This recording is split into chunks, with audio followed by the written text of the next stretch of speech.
G'day and welcome to Hogs, Cogs and 2 Aussie Flogs, the greatest podcast this side of Mannheim, Germany. Oh, Mannheim, Germany. Yeah, don't do the next thing. Didn't even cross my mind. It crossed mine. I tell you, I nearly said, you heard the story about the three Hitlers? The small Hitler, the medium Hitler, and the other one. Tall. The tall one, the high one. Well, Voldemort is gone. He's left the building. Well, not yet. Voldemort is leaving the building. Yes. Eh? About bloody time. Jeez, that can't happen fast enough, can it? So obviously what we're talking about is the CEO of Harley, Jochen Zeitz. Retiring, probably to spend more time with the family. Is it retiring or is he pushed? We don't know. I don't know if there's anything out there that's saying he was pushed. Look, this is my thoughts on it. Yeah. Those blokes in those positions, they only ever last 3 to 5 years and they move on to the next thing. You know what I mean? And, I mean, I don't know his age. He'd be getting on. He's 62. 62. So he's probably what do you mean he's getting on a bit, you prick? He's probably made it. Well, you're retired. You're retired. That's true. So, yeah, I don't think there's anything untoward there. I think it's, look, that obviously there's a certain amount of hatred for him in the Harley community, and I completely understand why. Is it going to affect the average punter? No. Nah. Well, it could if someone came in that basically turned everything on its head. Yeah. I mean, the way things have going in the last 5 years, I see what he's been trying to do. He's, consolidating everything in and, everything was big baggers really and the push towards electric. Well, we all know how well that went. Yeah, that didn't go over well. But yet, if you look at the share prices of Harley Davidson, they haven't dropped dramatically. They've gone up and down like a honeymooner's dress, really. Yeah. But they really, when you take into account COVID, which was a difficult time for every company in the world, they haven't done that bad. No. Well, put it this way, they're still afloat, and if Harley Davidson's still afloat, don't count them out. No, like a lot of people are. I don't think I don't think the American government would ever let Harley Davidson fall over anyway. That's my personal opinion. You'd hope not. I mean, I think that there would be, if it got to that point, they would step in and there'd be some help there somewhere along the line. But I really think Harley Davidson needs an American in charge of Harley Davidson. Yeah, well, I just think for the aesthetics of it, Yeah, and I think you've got to be American to understand what Harley Davidson means to America. Yeah. And I don't think... And that's their biggest market. Yeah. So you've got to cater to your biggest market. Yeah, and I don't think, it's probably as good a businessman as what Jochen is. Yeah. I don't think he ever truly understood the passion at which Americans love their Harley Davidson, and and the biggest criticism would have been the whole work business and the what's it called, the DEI, DEI, all that sort of stuff. That was a miscalculation. Was it his miscalculation? Well, I don't know. Doesn't matter, mate. Doesn't matter. At the end of the day, fish rots from the head, and you really got to, I don't think that was ever going to wash with the diehard core supporters and buyers of Harley Davidson. Well, let's discuss that, mate. The diehard core supporters of Harley Davidson now, it's older blokes. The vast majority. Yes, there are some younger people getting into it. That's fine, but everything has an anomaly. But you have a look at just our audience. Our audience are 45 to 65-year-old, the vast majority of them. Yep. All that DEI stuff, all that work stuff, it certainly doesn't appeal to that group. No. And the question is, are they a dying group though? Because a lot of people say, all the old Harley guys are dying off. Well, yeah, but not all the 45-year-olds are dying off, mate. In fact, there's more 45-year-olds now than there's ever been in history. Not only that, people are living longer, they're healthier longer, they're stronger longer. Yeah. So is that going to is their market diminishing? I don't think so. I honestly don't think so. I don't personally. I've had a bit of a think about this the last couple of nights, and to me, what they've been trying to do with some of the things, and a lot of people are saying, you've got to bring young people in, you've got to bring young people in. I didn't get my first Harley until I was 55 years old or something. Yep. I always wanted one. Yep. But reality was I couldn't afford one. No. They've always been a high-end bike, price-wise. Mm-hmm. You've always been able to get cheaper as long as I've been into bikes. Yep. You know, Japanese bikes and the like. Yep. So is that the way to go? I personally think that Harley, the biggest thing they could do would be to start working on the blokes having the midlife crisis, mate. Yes. The blokes that had their licence when they were 20. Got off Life got in the way. Yep. Okay, the testicles went into the wife's bloody handbag, and then when they came back, they're now back at, they're 45 years old and they're looking for something there, but the kids have grown up. They're looking for something, you know, and is there anything cooler to look for than Harley Davidson? No, exactly right. Fix, not me. Especially when you've got erectile dysfunction and stuff. Well, I'll let you tell you. I wish to know. But at 45, jeez, mate, we'll get you off to a clinic.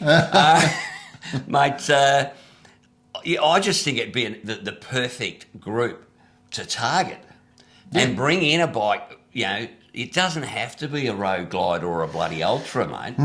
You know, bring them in. You know, the soft tails. Yeah. You know, I mean, does anyone not love a fat boy? Yeah, no. Really? And most of the soft tail range are fantastic. Yeah. But look, I think that the thing for me is, you know, a lot of people comment on my stuff saying, you know, Harley's dead. You know, they've gone. I'm telling you now. There's three in your garage, mate. There's three in mine. Yeah, they ain't gone. They're not gone. And like, you know, do you reckon that they're going to, you know, they're going to go down the track where they're going to alienate their customers that much? No, no, that's not going to happen. I don't. Because what'll happen is that they have a board. Yeah. And they have, you know, the board will throw out the CEO before it goes down that track, right? That's what'll happen. Because the thing that sells Harleys a lot is the thing is you're not buying a motorbike. No. And people, if you're not into Harleys, you probably don't understand this, you know. And it's simple. You're not buying just a bike, mate. You're buying a lifestyle. And a community. You're buying into a community that is like no other. I've been riding bikes since I was 7 years old, mate. So I was at 55 years on bikes. Yep. I've never been involved in a community of bikers or riders or people so passionate about riding and bikes as since I got into the Harley scene. And since I bought my first Harley back in '87. Yep. All right. Yep. And as much as I had been going to rallies and things, I always admired the blokes on the Harleys. Yep. I mean, I don't know when I first got a love of Harleys, mate. I mean, I remember as an apprentice at 17 years old, mate, having, you know, Easy Rider pictures all over me locker at work. Yeah. It was, I don't know why. It was just, I liked the idea of the freedom that come with Harleys.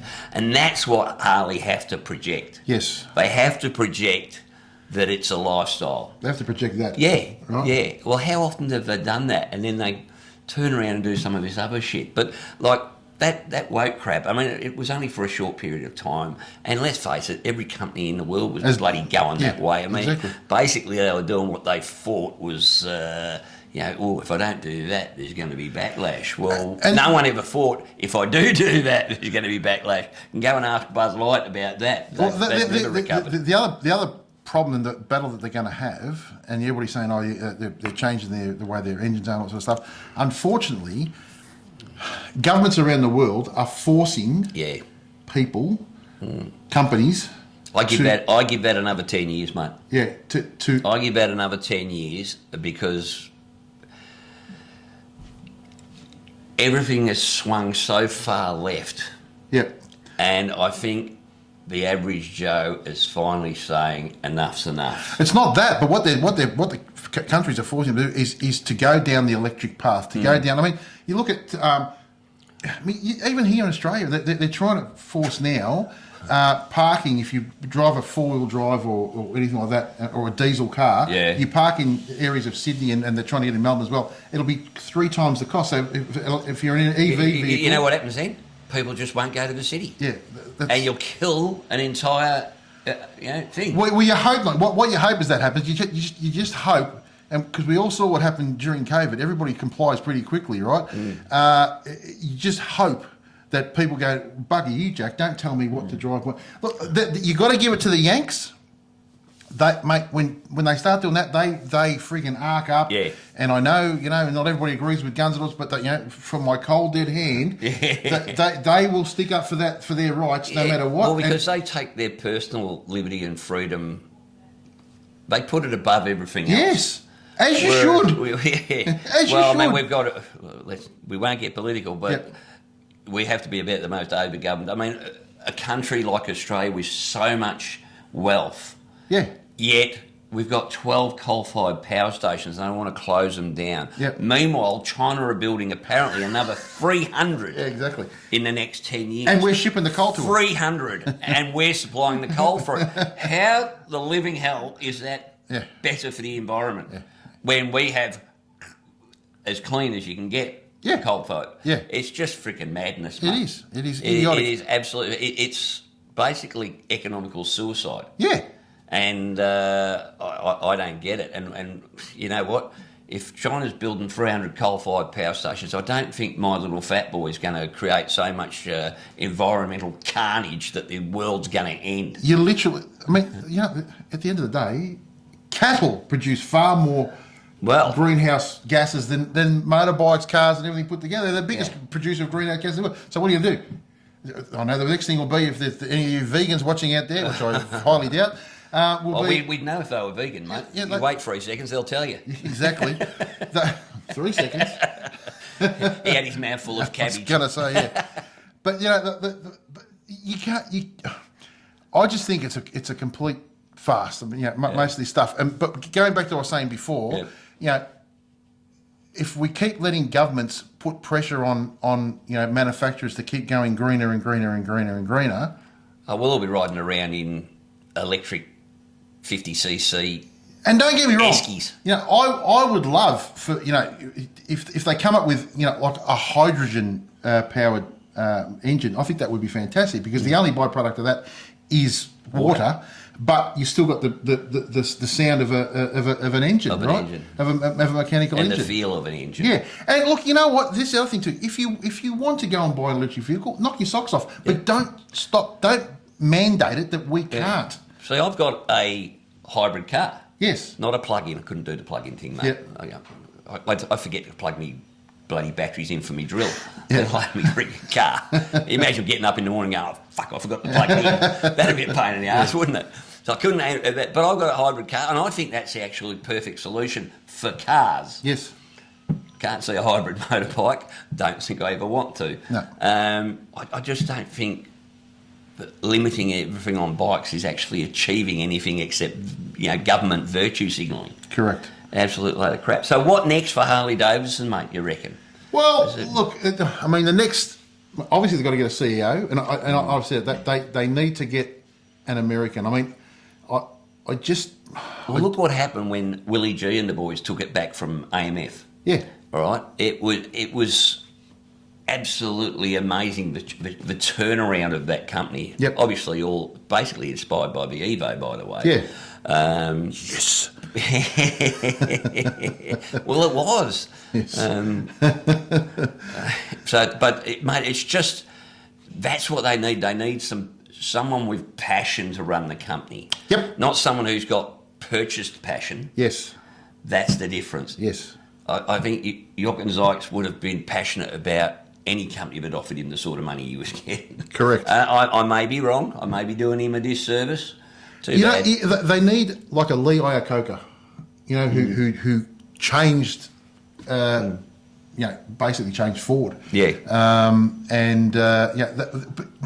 A guy who... Give me someone like Shelby. Yeah, The Harley equivalent of a Shelby. Yeah. Oh. But that's but a guy like Lee Iacocca, you're talking about a businessman, but with passion to that motoring industry, right?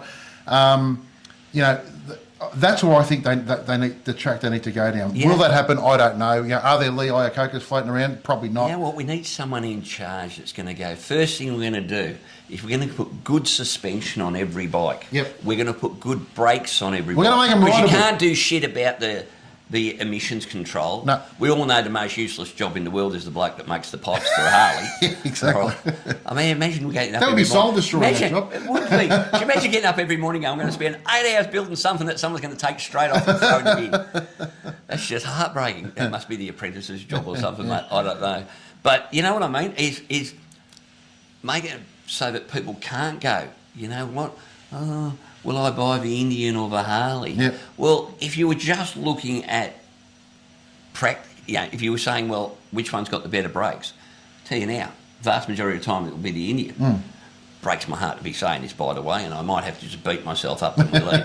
All right. What's got the better brakes? What's got the better suspension? Out of the box. Yep.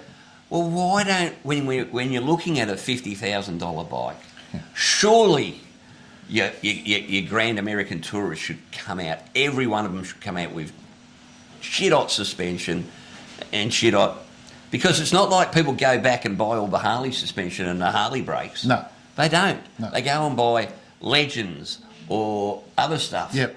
Or they go and buy Brembo.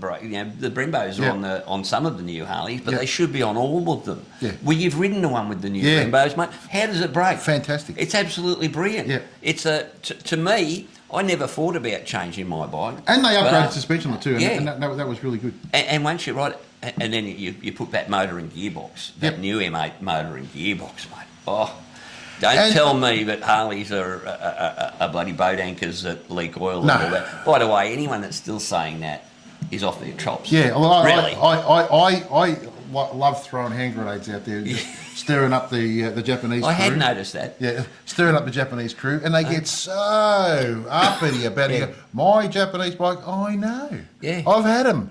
Yeah. I've had them. But they're not the same as a Harley. I'm sorry, unless you ride them, and often you just don't get it. Look, it's football and soccer, mate. Isn't it? They're two totally different things. If I want a bike that's going to be, a race bike through the twisties, I ain't buying a Harley. No, sorry, I'll go and buy a GSR XWM, whatever friggin' Japanese sports bike is the best at the moment. Yeah, because that's what they're designed for. Okay, but guess what?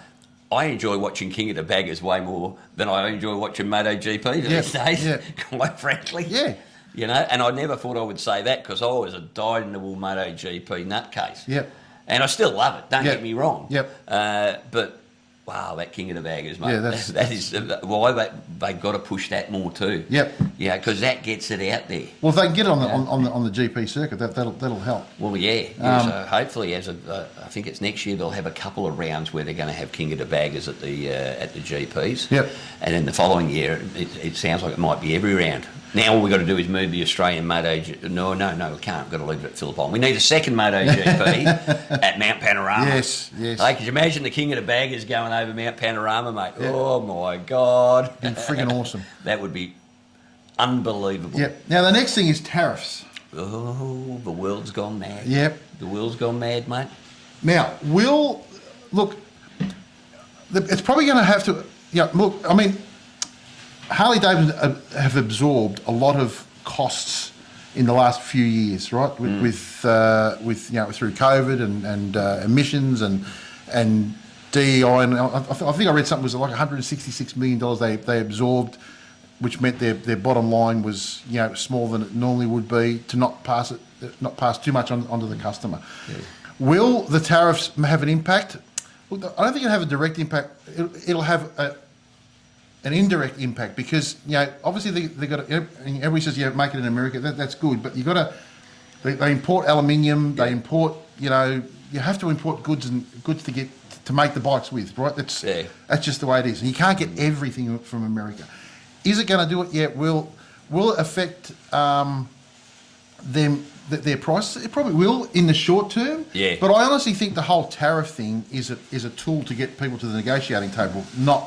I can't see these tariffs. You know, they're not going to put 135% tariffs forever. They're not going to put 60% and 50% and all that sort of stuff. I personally think, and I've been following it really because I find it fascinating, the whole thing. And it doesn't matter which way you look. You've got to look at what we're seeing here is a worldwide game of chess. Yep. Yeah. That's what it is, and it's where do the pieces end up lying, mate? Yep. And we're not going to know that for 4 or 5 months. Yep. I mean, what people don't see is that the Chinese economy is absolutely, it's based massively on sales to America. Yes. They're their biggest trading partner. And this, to me, has got nothing to do with tariffs. Yep. This has got nothing to do with Trump getting more power. No. This is all about a reset. Yep. Because China have basically thumbed their noses at the rest of the world. And if you don't need any bigger reminder than that, have a look what happened when the Australian Prime Minister questioned the origins of COVID. What happened to Australia? China instantly input, so they can't bitch about tariffs because they are the first ones that pulled the tariff card on Australia, and they didn't do it to even the playing field. No, they did it as a weapon. They used it as a weapon. Yeah. All right, and they To teach us a lesson. didn't destroy. That's exactly what it was. Yeah. You know, that was to put us under their thumb. Yeah. Well, I'll tell you what, I don't want to be under China's thumb, mate. I don't want to be under anyone's thumb. Yeah. So I believe they've gone up. They were at 145. I believe he's raised them to 200% now. I mean, basically, he said we're shutting you down. Yep.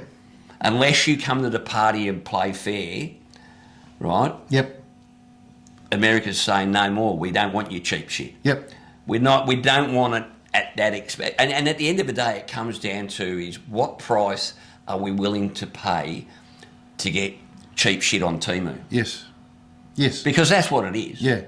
It's it's a perfect example. I'm an offender myself. Yep. Because the other week I was looking at a seat lock on Goat's bike. Yep. All right. You got this beautifully designed. Basically, it just clips on the. You put a special bolt in. It clips on. Locks your seat on the bike. You've got a special key to get it off, so that people can't steal your expensive seat. Yep. You know, because a lot of us are running around with Corbin seats or Saddleman seats or whatever. All right. And you don't want them pinched. Yep. Right. I had a look. I went, I'll go and have a look from him. And I found the one's Goat bought, and I think he paid about $100 for it, $120. Yep. I got the exact same thing, funnily enough, made in China. Yep. For $30. Yep. Now, is it as good a quality? Who knows? But the reality is, put it on, it does the job. Yep. If someone's going to rip that off, they're going to rip the other one off. They're going to do some damage to get that seat.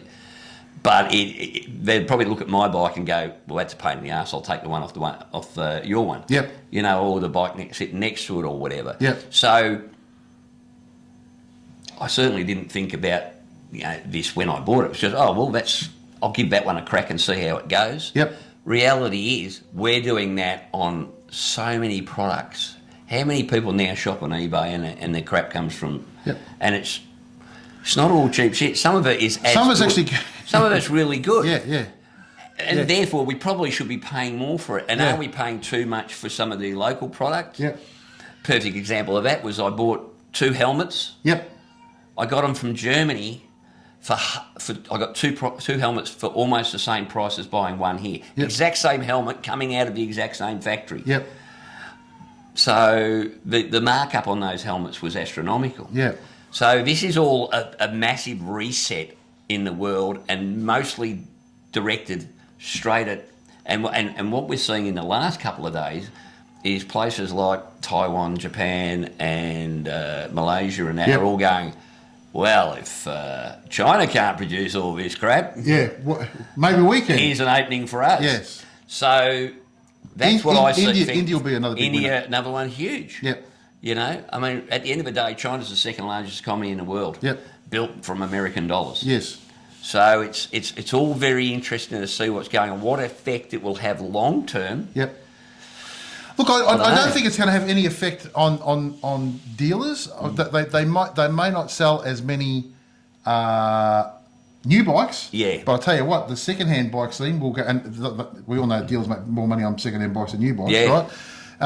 So I think for dealerships, it'll solidify their businesses moving forward. What effects is it going to have on Australia? Bugger all. I mean, at the tariffs on us are like 10%. Well, I think it's 10%, but it's 10% now, and I think what the whole thing was, I mean, a byproduct of all this is what they're saying it's all about is actually probably a byproduct of what they actually want, which is they want to get zero tariffs all around and then compete on an open, fair market. Yep. All right? Yep. So that's what will end up happening. Australia's a bit of a collateral damage at the moment, but it's going to be short term. As I said, this is going to take 4 or 5. China ain't going to last 5 months, mate, I'll tell you now, because if they've got no exports to the States, they're going to struggle. Well, I was talking to the boys from Advan Black. Yeah. Last week, and I said, he said, "Oh man, it's tough. Yeah, like it's completely cocked up their everything. Right? It's just really tough on them." But this is what's happened though, is all these American companies have taken their business to China. Yep. Because the difference is the average wage in the States, I think, is $26 an hour. Yeah. In Australia, it's about $40 an hour, and in China, it's 80 cents an hour. Yeah. You just not only is it 80 cents an hour, but they don't have OH&S. No. They don't have to pay work cover. No. They don't have to pay superannuation. No. They don't even pay bloody holiday pay, mate. No. You don't come to work, you don't get paid. Yep. So it's not an even playing field. No. As good as that's been for us to be able to get cheap product, I mean, if you look back, it's never going to be sustainable. On the flip side, because you reckon we're going to get, once they become the Chinese yen becomes the national currency, and China become the biggest bloody thing in the world. Yep. Do you reckon we're going to be getting cheap products, mate? No. No, we're not. No. It'll all change. Hey? It's like the supermarket that puts their product down to kill the little bloody butcher shop up the road, or the butcher shop in the shopping centre. Yep. You know, problem is you end up with no little other shops in the shopping centre, and people start going elsewhere. Yep. So it's a waiting game, mate. Yep. I think it's a waiting game, and hopefully, by the end of the 4 months, when the tariff business has all sorted itself out, and we'll have a Willie G Mark II. Wouldn't that be nice to have a Willie G Mark II or a Shelby or someone with so much passion and knows what the community wants? Because I'd say... Well, you're looking for a unicorn, really, because those blokes, to have the passion and the business acumen to be able to do both at the same time, that's why those guys get paid big dollars. You know what they got to do?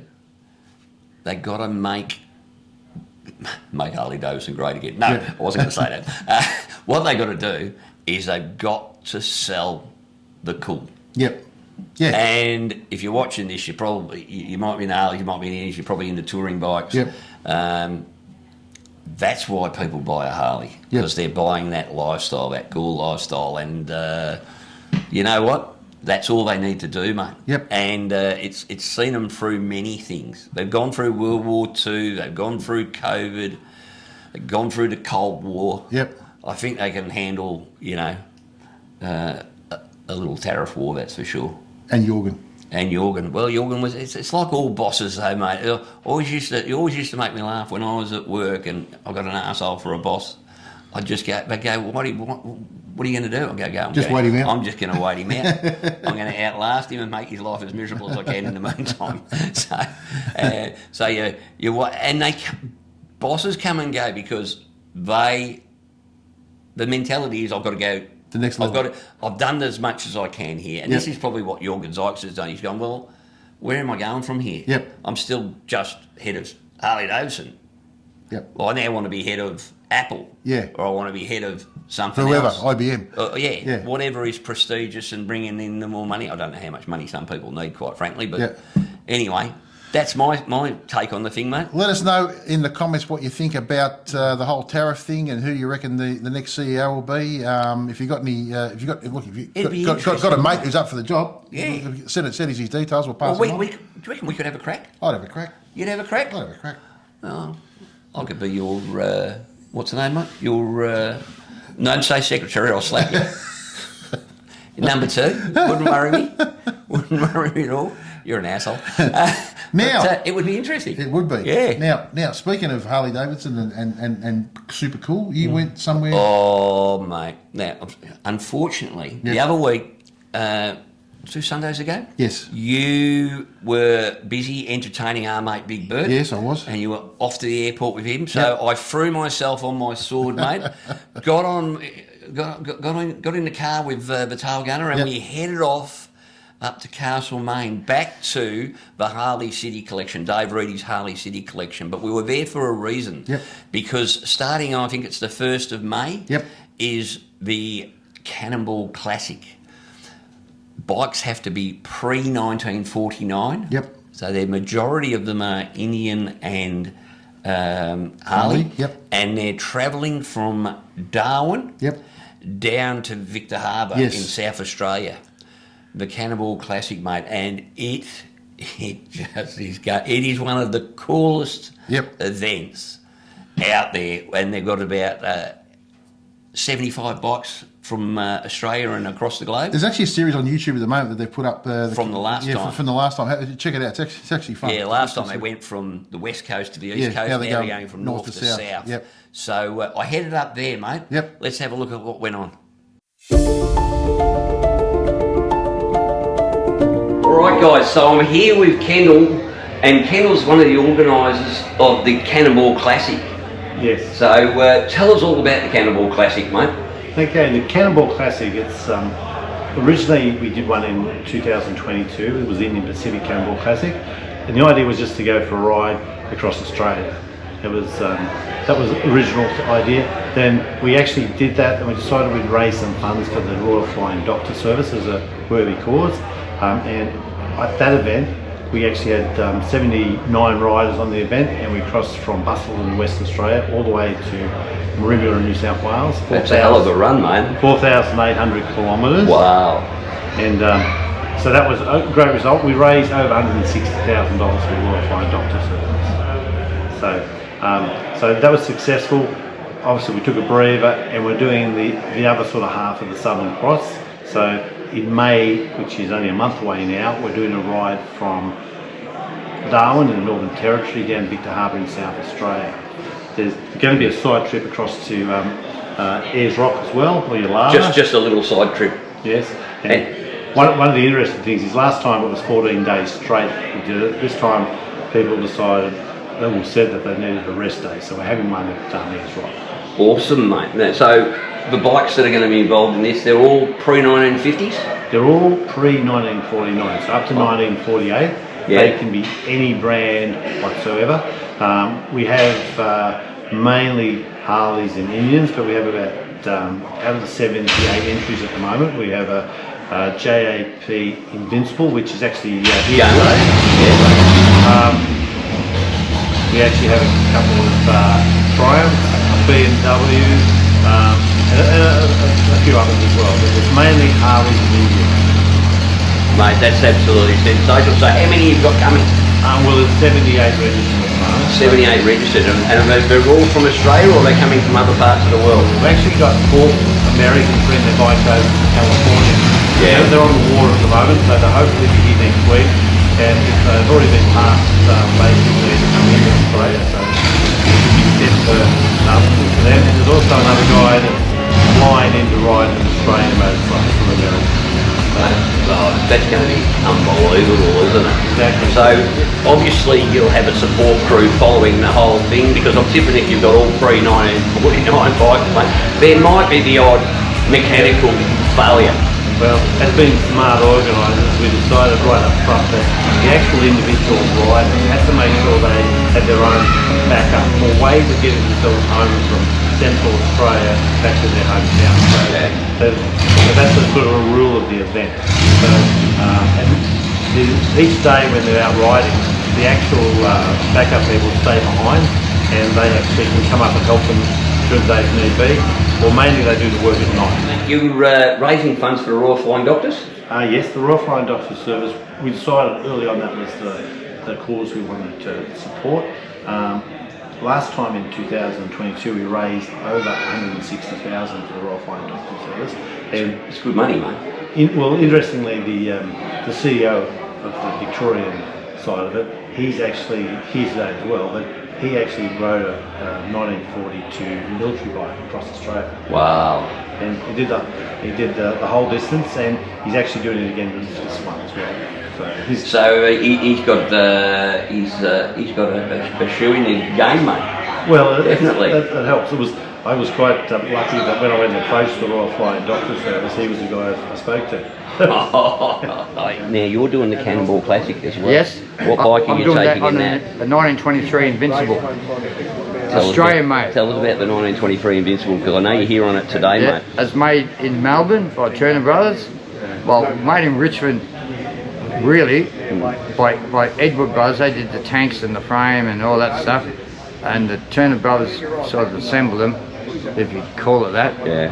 Back then in the 20s, building bikes. There's no big manufacturing thing, but it's an Australian-made bike that, not many were made. No, but it's still going. It is a beautiful. 102 years later. So how do you later? say it's just still going, mate? It's more than still going. You have got that in absolutely pristine condition. I've made it keep going. It doesn't. You don't wave a wand. It doesn't just happen. I have made it work, but it's great. I'm loving it. So I hope to ride that from Darwin to Victor Harbour. Well, mate, we hope to have a watch and that's going to sort me out, that, mate. That is going to sort you. That's going to sort the men out from the boys, mate. Yes, it will. So the Cannonball Classic coming up in a couple of months, and we're 1 month now. Yeah, First of May we're leaving. Getting there soon. So it's going to be good. Yes. All right. Well, best of luck on it, mate. No worries. Thanks again for your time. All of the riders from the Cannonball Classic, guys. What are we riding? 41 knuckle. Oh, I love a knuckle. 44 cheap. Sorry, 41 cheap. 46 Triumph Tiger. Ah, that's unusual. Yes. You see me amongst all the American bikes, mate. You're going to have to put in a good showing, mate. Try. The bombs. Yes. Not a problem. So, what are we expecting? So the yellow Cannonball. Yeah. So days of fun riding. Well, there was plenty of rain in the last one, wasn't there? Yeah, it was. I thought, I've started watching it, I thought, all day for the rain, and there's nothing more miserable than setting off in the rain, is there? Oh, look, that always sucks setting off in the rain. When we were going across the Nullarbor, let's say 3 across the Nullarbor, 4, day 4. The water coming off some of those trucks, and you've got 27 bikes standing there with buckets just waiting for you. Well, guys, good luck. Especially good luck to the Triumph. That'll be great. And you're riding another. And a couple of old. No, I won't use it. I won't say a couple of old Clarises. I won't. That would be nasty. No, really is. Actually, I love the old ones there, and the 353 ones. We didn't know. We took it off to see they're stunning. So, anyway, good luck, boys, and hopefully we'll see you on the road. Cheers. So I'm here with Kendall and Gunnar, and Gunnar's been collecting some money for the Royal Flying Doctors Service, which is what the Cannonball Classic is all about, isn't it? It's about raising some money for that. Yep. Well, the main thing is actually to go for a ride. But one of the side things was we thought we'd raise some funds for the Royal Flying Doctor Service. So we set a target of 160. Last time we raised, we set a target of 200,000. Last time we raised 160,000. And Gunner's been out chasing the funds around Geelong and areas. Well, mate, and I've already filled that one of these. You filled that one, so let's hand that one over. Hand that to the comedian. Awesome, good work. This will go towards the tally, and at the moment we've raised over 30,000 already, so it's been a great result. So it's great. Well, 30,000 already, mate, and you're still a month out. Exactly. So that's absolutely sensational. And if anyone wants to donate to the Royal Flying Doctors Service on behalf of the Cannonball Classic, bang. We'll put the link in the show notes, so you can go straight there and donate. Okay. And you can actually go in and you can pick your rider that you're keen to support as well. So if you want to go for Gunner, his name will be listed there. Yeah. And you can actually put it to him direct or to any one of the other 75 riders also that we've got going. How good is that? We can all get on board and support whoever your favourite rider is. I'll be going on and putting a few dollars in Gunners. That's for sure, mate. Oh, appreciate that. Don't forget number 31. And of course, don't forget number 31, Kendall. So, mate, good luck with the whole event. No worries, Nick. And thank you. hopefully, you'll be able to raise that 200,000, mate. Yes. Cheers. Right, now we're here with Simone. Simone, you are probably one of the few people, or certainly one of the few ladies in Australia that are going to be riding in the Cannonball Classic later in a couple of months. Yes. And you're going to be riding this beautiful beast. Tell us all about it. This bike here is a 1932 Harley Davidson VL. It is part of the Harley City collection, and David, the owner of the collection, has been very generous to let me ride this across Australia and has entrusted me with that. This has actually been sort of the first bike I've learnt to ride in the collection, which has been quite special, so we've got quite a good connection there. And I've called her Betsy, which is named after my grandmother, and that's because they were born both the same year. Oh, how cool is that? But yeah, it's a wonderful Now, how bike. did you get, because you're very young to be into, and not many young people are into these old classic bikes to this extent, so how did you get into it? Yeah, it's a good question, probably just through friends, but I thought to me vintage was 70s, so I brought a 72 Honda CB500 and thought, cool, I'm a vintage rider. And then I was fortunate enough to come along here and see this collection and realised, Yes. That's actually a modern bike, isn't it? It's earlier. Yeah, and then the 30s appealed to me a lot because actually if you look at all the history of Harley Davidson, a lot of women rode in the 30s and a lot of the marketing actually had women on the bikes. So it's been really exciting and inspiring for me to research the history of those women. I tell you what, they could do a lot worse than do that again, because there's so many more women starting to ride, especially in the last, say, 10 years. It's absolutely huge. And but not many are going to be riding beasts like this. No. Now you're going from Darwin to South Australia. Over 2 weeks. Yes. That is a heck of a trip. So how many kilometres do you think you're going to be averaging on a day? Oh, it's probably about 350 a day. Well, 350 like on this that. is probably equivalent to 800 on mine. Some 500. I think there's a couple of 500 days, but no, it's it'll be pretty cool. Just got to get up early, leave early, and make it to the end. Well, I'll tell you what, we'll be following your progress, because I think it's absolutely fantastic that you're giving it a crack, and good luck. Thank you. Thanks. All right, so we're here today with Bianca, and Bianca is one of 4 women that is going to do this cannonball run from, is it Darwin to South Australia? So is this your first time? No, I ended up doing the cannonball 3 years ago from Busselton in Western Australia to Merimbula in New South Wales. Wow, and how'd you go on that? Made it all the way? I did make it all the way, but we did have a few issues. So even though I did ride this bike to trial it beforehand, found that my valves kept sinking into the head, so I had to put some new. This time I put I've hardened the valve seats, and also I had my rear sprocket come loose.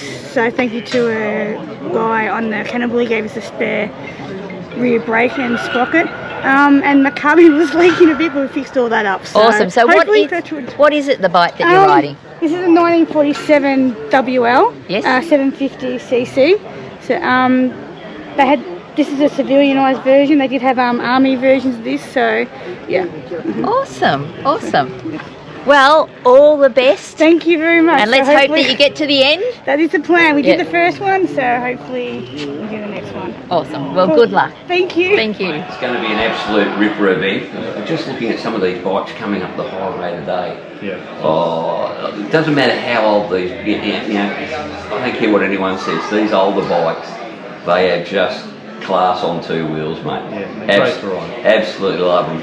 Well, I haven't actually framed my leg over a pre-1950 bike yet, so we might have to have a chat about that afterwards. All right, back to the studio. Yeah. Oh, mate, what a collection. And mate, it was fantastic to catch up with Gunnar and Dave and, you know, they're just, they're a different breed. Yep. All right, so we were talking earlier about a dying breed of Harley riders, but the breed of guys that have got that knowledge about whether it be panheads, knuckleheads, you know, the U series, the W, it's just phenomenal. I go, well, what about that one? And Dave Reed, he just reels it off. Yeah. And I just stand there in awe. Yep.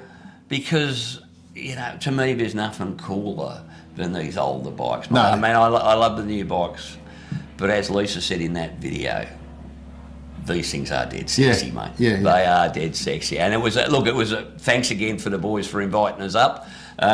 It was absolutely sensational. And sorry about a little bit of the audio. We're halfway through talking to Kendall, of course, and someone decided, I think it was Dave decided to give a demonstration on one of the bikes.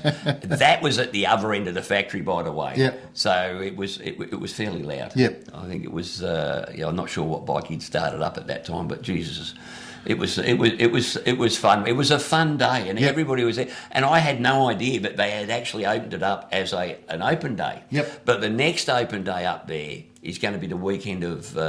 He says the weekend before Melbourne Cup, so I believe that's Melbourne Cup weekend. So the weekend, the Sunday prior, which is 2 days before Melbourne Cup. But we'll keep you informed. Yep. Because I think we should organise a ride up. Yeah, that'd be good. I think if you've got an opportunity to get up there and have a look at the Harley, you've got to go and have a look. And I could go, mate. I could pitch a tent there. Yeah, I really could. It was fantastic. I heard you did.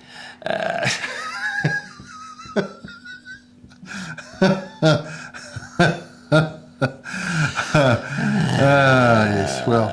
So that's the Cannonball Classic, and I'm really looking forward to following it, mate. And I'd love to get there. We'll see. Shout out to our sponsors. Oh, 100%, mate. I'll tell you what. I've been doing a few Ks on the road glide lately, and the Corbin seat is just seems to be getting better and better. Yeah, I went for a run on mine on the weekend, and mate, that thing. Yeah.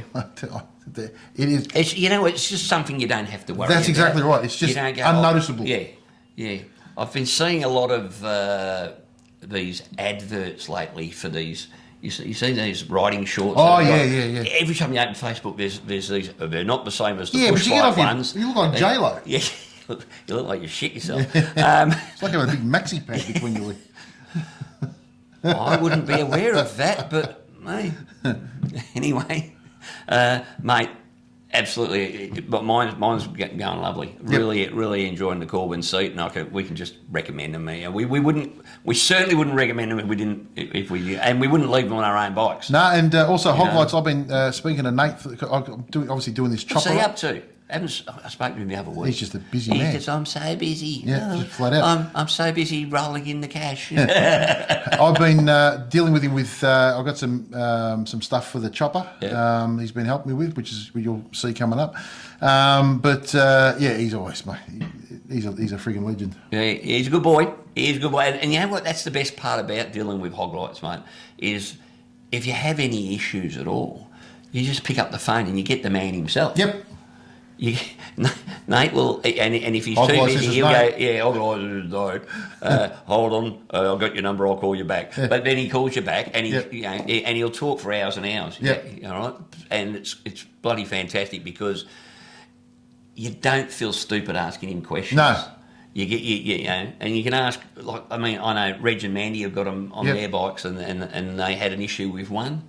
Mate, it was solved like that. Yep. So that's the other thing is look, no company can produce a perfect item all the time. That's the after-sales service. It's the after-sales service is the important thing. Huge. Yep. Huge. You're not going to get much after-sales service from that Temu guys. No, exactly. And Resurgence down at Geelong. kicking goals, I heard. Mate, yeah, I spoke to Corinne the other day. Yep. Now, they basically had one delivery, which they set up for when we, express. They've had a second delivery. Yep. And she says, look, I've got to get back on the phone. Yep. So Resurgence Gear is walking, or the G's are walking out the door up at Geelong Harley Davidson. But if you want your 15% discount, you've only got until the end of the month. Yep. All right? So get up there in the next few weeks, because come next month, they're back to normal price. So 15% is a huge saving. Yep. That's about $45 off a pair, I reckon. Yeah. And you can't sneeze at that. Yeah, but you know what? Even at full price, mate, they're well worth it. No, because bloody comfy. I'm wearing mine now, Yep. rode over on them, and they're just comfy, mate. Yep. To me, the fact that they're AAA rated, these Yep. ones that I'm wearing, makes me feel good. Yep. But that would be no good if they were Right, uncomfortable. yeah. And they're not. They're No. great. So if you haven't got a pair yet and you're looking at getting a new pair of jeans, and quite frankly, the jean manufacturer, the Australian jean manufacturer that has been basically the go-to for the last 30 years, Yep. they're closing down. Yeah. And I'll tell you now, I've had both.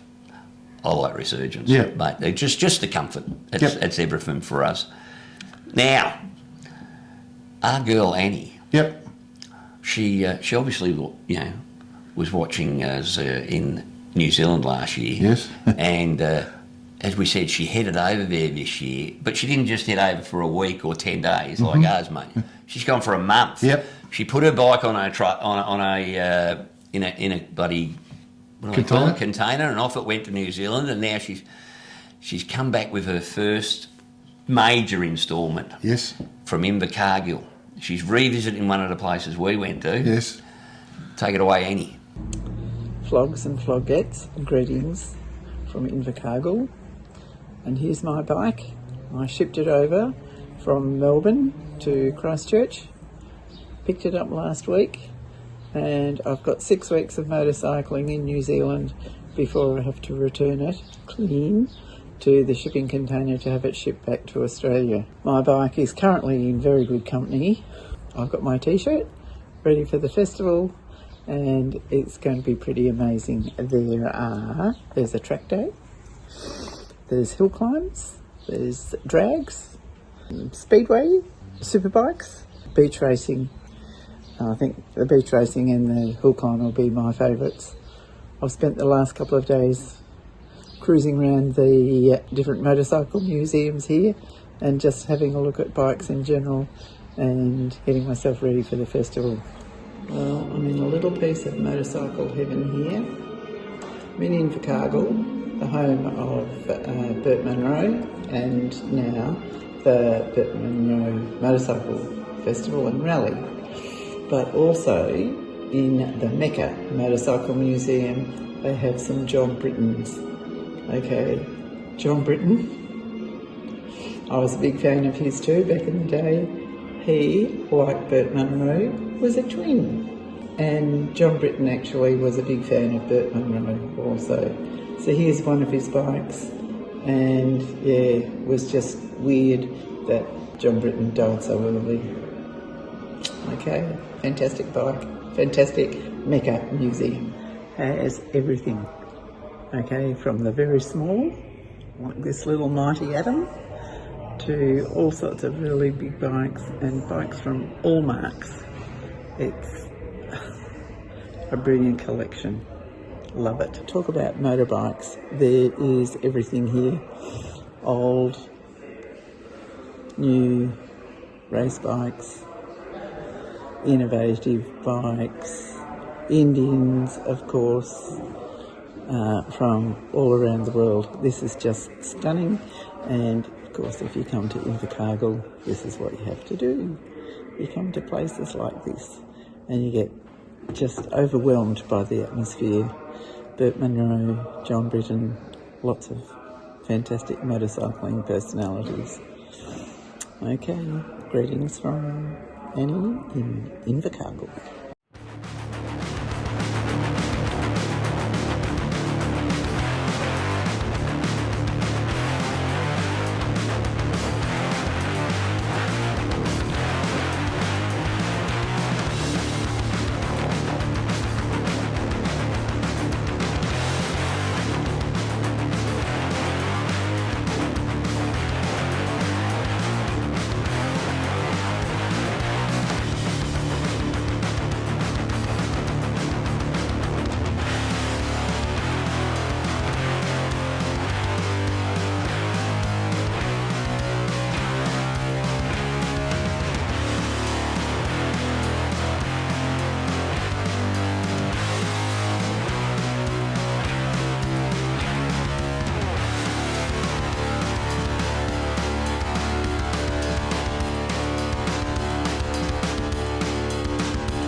Lucky bugger. She's a legend. Yep. But I'm jealous as hell. Mate. we got to contemplate another trip over, mate. I just Tassie was great. Yeah, but I got to say, yep, it was ripper, mate. Yep. Now I've been out and about again. Yes, I saw that. Sorry. Yeah.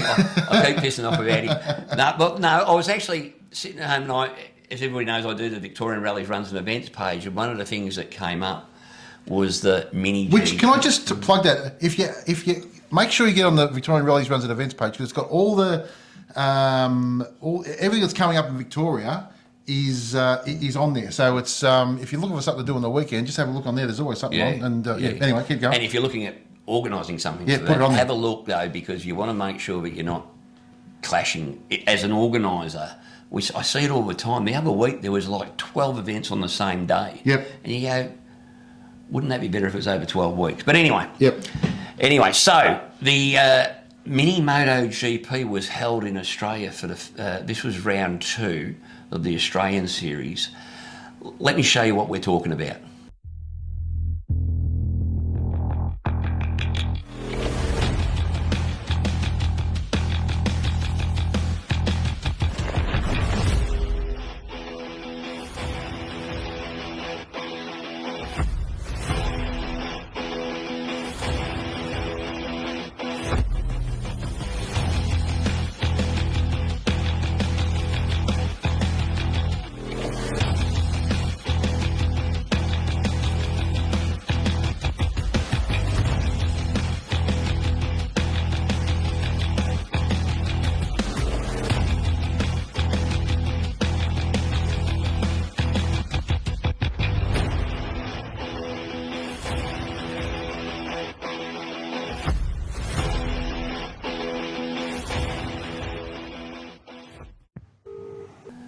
Now that's exciting, mate. Yes, very and I got good. to tell you, I was there on Sunday at the invite of Tom Bramich, who's a 600 super sport racer, Yep. and I've been friends with him and his family all his life anyway. Yep.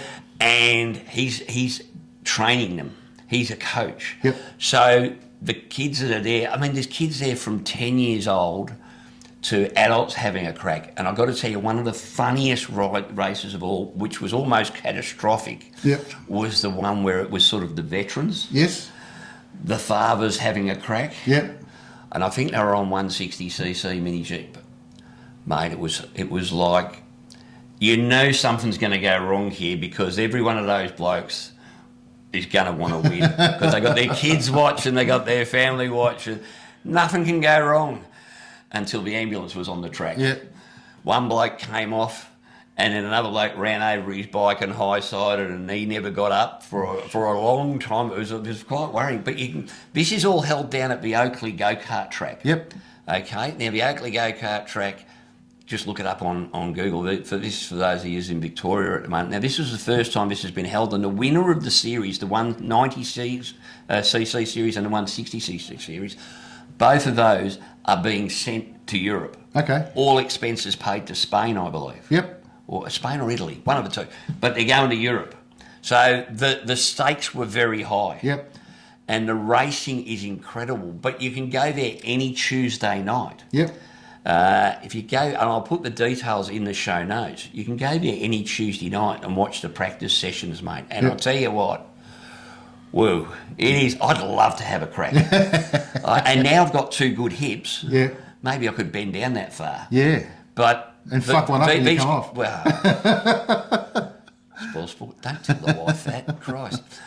Mate, it is, if you want to have Take a the fun... road wide, just kick the kids as you go back. Mate, they look so small, but I mean, these bikes are, by the way, between around about 12 and 20 grand to buy one. Yep. If you want a fully competitive one, we're not talking little mini bikes that have been converted. These are specially made mini Moto GP bikes. Yep. And I've got to tell you, that was a whole lot of fun. If you see it up on the Victorian Rallies Runs and Events page, or we'll tell you about it when the next round's coming up, you got to get down there. It's free entry. Yep. They've got a little grandstand there which fits about 50 people, but there's plenty of places to stand. You can see the whole track. Yep. The problem was, though, is if you got 12 people on the track, you might have 3 or 4 different fights going on, and you don't know where to look. Yeah. It's all like this. It's, you know, if you can only see the bit of track in front of you, that's what you can concentrate on. But you've got the whole track, so you might be watching this one, and then you hear a scream, and you turn around, something's happened over there. I mean, there was one race where the kid was winning it, and he dumped it in a corner, ended up in last place, and he come all the way through. He got back to 3rd place. He dumped it in the same corner, and we were sitting with his parents, his mum, and his mum's. You imagine what she was like. Yeah. Well, the tailgunner's sitting there. She's got tears rolling down her eyes. Yeah. What are you crying at? That's unusual. She goes, oh, he dropped it again. Oh, you don't even know him. Doesn't matter. She got involved because the mum was there and it gave us someone to cheer for. Yeah. And it was just, it's fantastic, mate. It really exciting racing.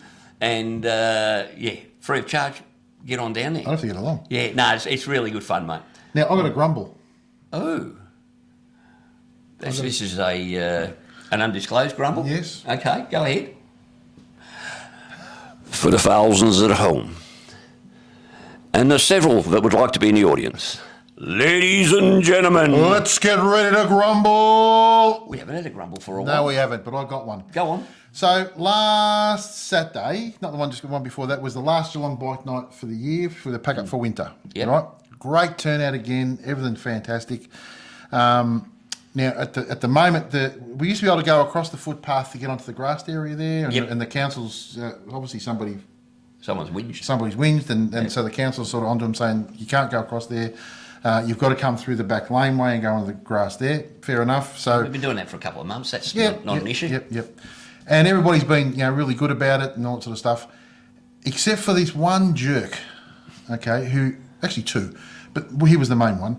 So you got to come through a back laneway and over like a Lilydale top and gravel area to get onto the grass. It's like about 3 feet, mate. It's nothing. Yeah. Well, said dickhead decided it would be really cool to valve bounce the freaking thing out the laneway at 85,000 decibels, throwing rocks and shit and crap all over everybody's fucking bike, down the laneway, which in between there is people's apartments and the Novotel's there as well, so people staying there, right?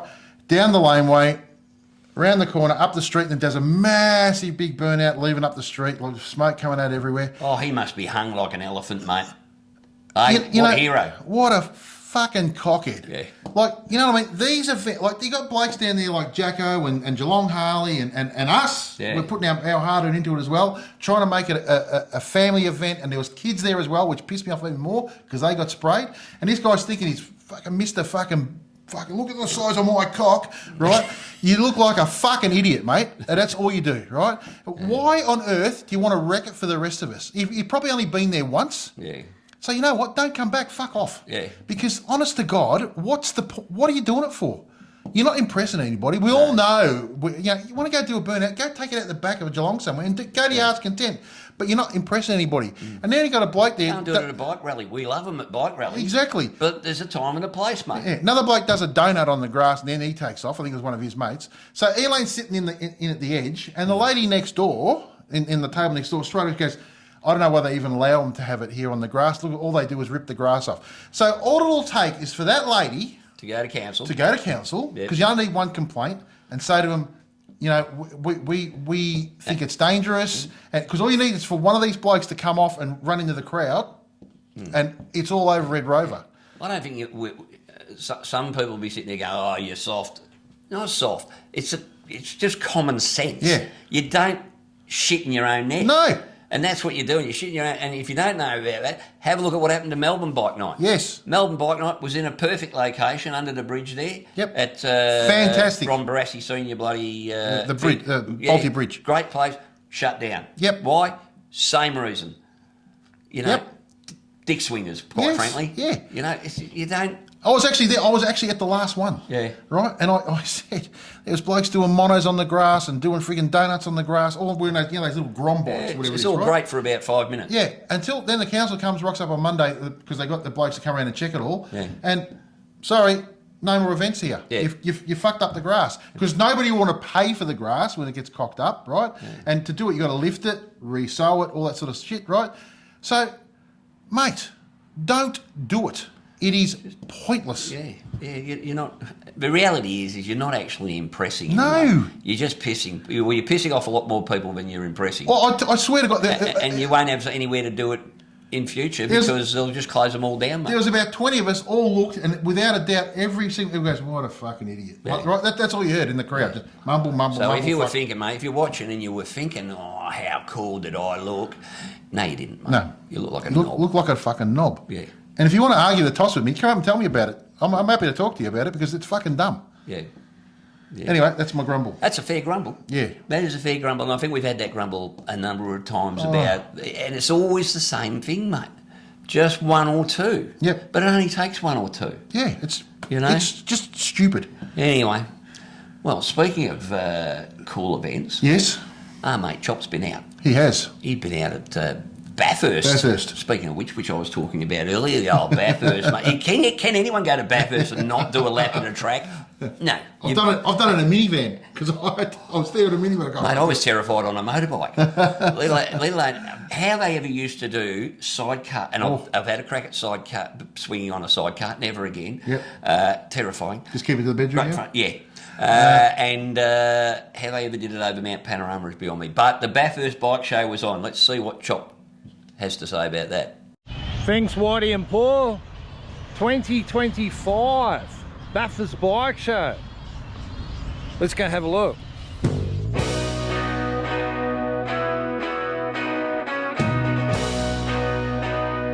Have a look at this, a Z1300.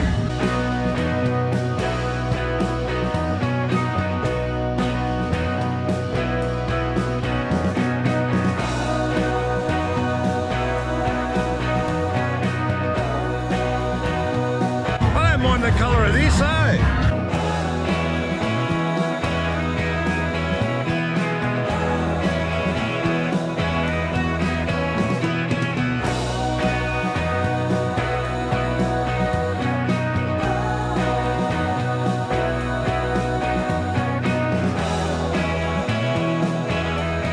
Gotta love a good shovel.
I like the old girl, but I don't know about the seat cover and that, man.